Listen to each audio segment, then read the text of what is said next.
katero besedo ali pa katero čustvo še posebej težko izrečete in komu? Komu še posebej težko izrečete to besedo ali pa čustvo?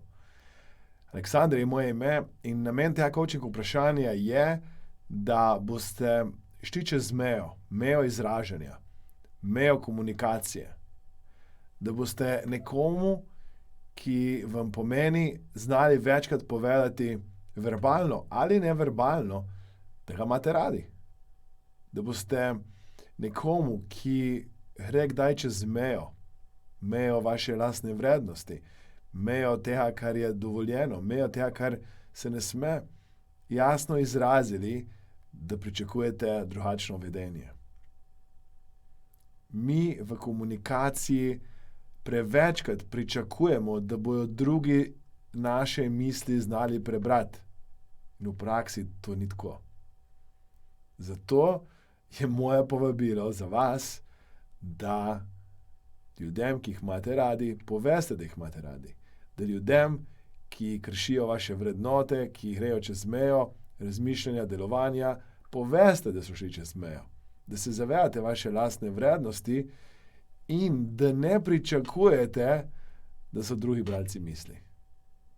Včasih, ko imate sodelavce ali pa partnerja ali pa družinske člane, vedno imejte v mislih, da so to majhni otroci, ki potrebujejo ponavljanje komunikacije, da se jih prime. In nenazadnje, ker je čas omejen in ker nikoli ne vemo, kdaj je zadnjič, ko smo skupaj, je fajn, da izražate tiste občutke in poveste tiste besede, ki bi jih povedali, če bi to bil zadnji dan življenja.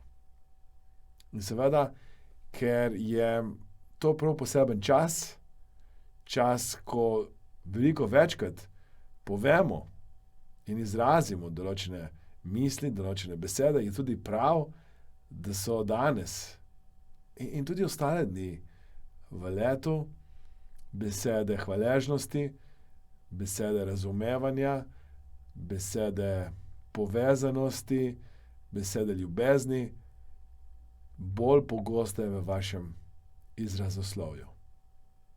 Danes povejte ljudem, ki jih imate radi, ljudem, ki so vam pomembni, ljudem, s katerimi bi radi delili en delček svojega življenja še naprej, da jih imate radi in da so vam pomembni.